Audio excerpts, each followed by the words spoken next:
इस समय की बड़ी खबर आ रही है डोमिनिका से, जहां जो सुनवाई जारी है मेहुल चोकसी को लेकर।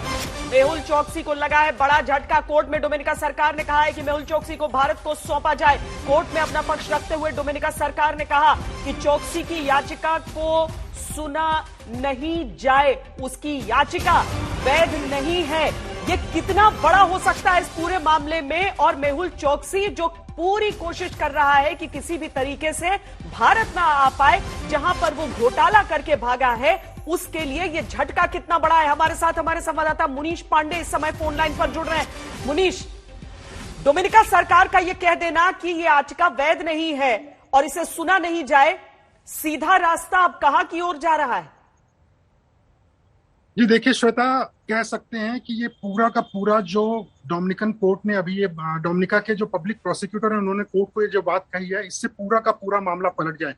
दो बातें यहाँ पर सबसे महत्वपूर्ण हैं। डोमिनिका के जो पब्लिक प्रोसिक्यूटर हैं, यानी कि सरकारी वकील जो डोमिनिका के हैं, उन्होंने साफ तौर पे कहा है कि सबसे पहले मेहुल चोकसी को हिंदुस्तान वापस भेज देना चाहिए, उसको डिपोर्ट कर देना चाहिए, यानी कि एक्स्ट्राडिशन का जो पूरा मसला होता है उसे उन्होंने खत्म कर दिया है। दूसरा, उन्होंने कहा हुआ है कि मेहुल चोकसी ने जो याचिका दायर की है वो पूरी तरह से अमान्य है। क्यों अमान्य है? जब मैंने लोगों से बात की तो पता चला कि उन्होंने ये साफ तौर पे कहा हुआ है कि दरअसल मेहुल चोकसी तो उनके देश का नागरिक है नहीं, इसके लिए जो बार बार दुहाई दे रहा है कि उसके जो मानवीय अधिकार है उसका उल्लंघन हो रहा है, वो बात यहाँ पर सामने आ ही नहीं रही है।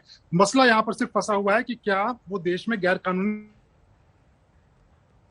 तरीके से आया है नहीं है, उसके पास न पासपोर्ट है न वीजा है, तो वो गैर कानूनी तरीके से आया हुआ है, वो इस बात को साबित कर रहे हैं। दूसरा, उन्होंने कहा हुआ है चूंकि उनके देश का नागरिक नहीं है, इसके लिए इसकी जो याचिका है उसमें सुनवाई नहीं करनी चाहिए। और तीसरी और सबसे अहम जो बात है वो यह है कि मेहुल चोकसी को डोमिनिका के सरकारी वकील ने कहा है, डोमिनिका की हाई कोर्ट को, कि मेहुल चोकसी को सीधा हिंदुस्तान में डिपोर्ट कर देना चाहिए। और कहीं ना कहीं ये पूरे मामले को पलट सकता है श्वेता, क्योंकि लगातार हिंदुस्तान इस बात को कह रहा था कि मेहुल चोकसी एक भगोड़ा है, 13,500 करोड़ रुपए का घोटाला किया हुआ है, इंटरपोल की रेड कॉर्नर नोटिस है और वो भारत का नागरिक है। अगर वो किसी देश में गैर कानूनी तरीके से पकड़ा गया है तो उसे हिंदुस्तान वापस लाना चाहिए। और कहीं ना कहीं पिछले 4-5 दिनों में जो हिंदुस्तान के 8 अधिकारी वहां पर पहुंचे थे, जिसमें कि सीबीआई के अधिकारी थे, एक पूरी तरीके से लीगल स्ट्रेटेजी थी। लीगल स्ट्रेटेजी बनाने के बाद में डोमिनिका के सरकारी वकीलों से बात किया था। आज तक ने दोपहर में इस खबर को ब्रेक कर दिया था कि डोमिनिका के जो सरकारी वकील रहेंगे वो भारत का पक्ष रखेंगे। और कहीं ना कहीं ये खबरें भी सही हो रही हैं और भारत के लिए कहीं ना कहीं ये कह सकते हैं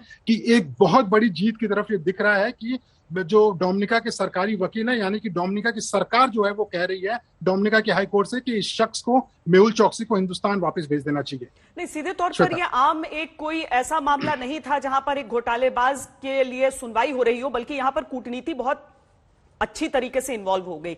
और भारत के लिए जिस तरीके से चाहे नीरव मोदी को वापस लाना हो या फिर मेहुल चोकसी को वापस लेकर हिंदुस्तान आना हो, ताकि इंसाफ हो सके उन सभी लोगों के साथ जो इस घोटाले की वजह से आज यहां पर उस पैसे के लिए तड़पते हैं। तो सीधे तौर पर अगर हम देखें यहां पर मुनीश, तो बड़ी बात तो यह हो जाती थी कि एंटीगा का नागरिक है या हिंदुस्तान का नागरिक है, और मेहुल चोकसी की तरफ से, उसके वकील की तरफ से इसी बात को लेकर साबित करने का प्रयास किया जाता। लेकिन बात यह है कि अभी डोमिनिका की कोर्ट में सुनवाई चल रही है और वहां पर अगर सरकार यह कह देती है कि यह भारत का नागरिक है, तो एक बहुत बड़ी जो दलील है जो मेहुल चोकसी की तरफ से दी जानी है, वो औंधे मुंह गिरती है। जी बिल्कुल। और जो आपने पहली बात कही उसमें देखिए कूटनीति बहुत ज्यादा महत्वपूर्ण है। इसमें किसी का भी अगर प्रत्यर्पण होता है या डिपोर्टेशन होता है, बिना कूटनीति के कोई भी मसला हल नहीं होता, चाहे वो किसी भी देश से लाना हो। और हमें पता है कि फरवरी के महीने में जब डोमिनिका की हालत कोरोना की वजह से बहुत ज्यादा खराब थी, तो उस वक्त भारत सरकार ने मदद किया था और वहां के प्रधानमंत्री ने खुद, हमारे देश के प्रधानमंत्री नरेंद्र मोदी को एक थैंक यू नोट लिखा था और उन्होंने साफ तौर पे कहा था कि आपने इस मुसीबत से हमें बचाया हुआ है। तो कहीं ना कहीं कूटनीति अपने चरम पर है और इसीलिए सरकार भी शायद से वहां पर मदद कर रही है। लेकिन यहाँ पर कानून को भी देखना पड़ेगा। अगर कानून की यहाँ पर बात करते हैं तो देखिए, सबसे पहले जो वकील है मेहुल चोकसी के, लगभग 7 से 8 वकील हैं, ऐसी मुझे जानकारी है। एंटीगा के फॉर्मर अटॉर्नी जनरल को भी मेहुल चोकसी ने मतलब उनको अपने पेरोल पर रखा हुआ है। वो खुद वहां पर डोमिनिका में पहुंचे हुए हैं। 7 से 8 वकील खुद डोमिनिका में है, जो वहां के सबसे टॉप लॉयर हैं। इसके अलावा 4 वकील इस बात को आगे बढ़ाएंगे, पहले हम जरा दर्शकों को सुना देते हैं कि मेहुल चोकसी के वकील इस समय क्या कह रहे हैं इस पूरे मामले पर। How will he be deported? Where he will be sent? All these are not the question before the court. So all these Indian team going and having a jet and everything.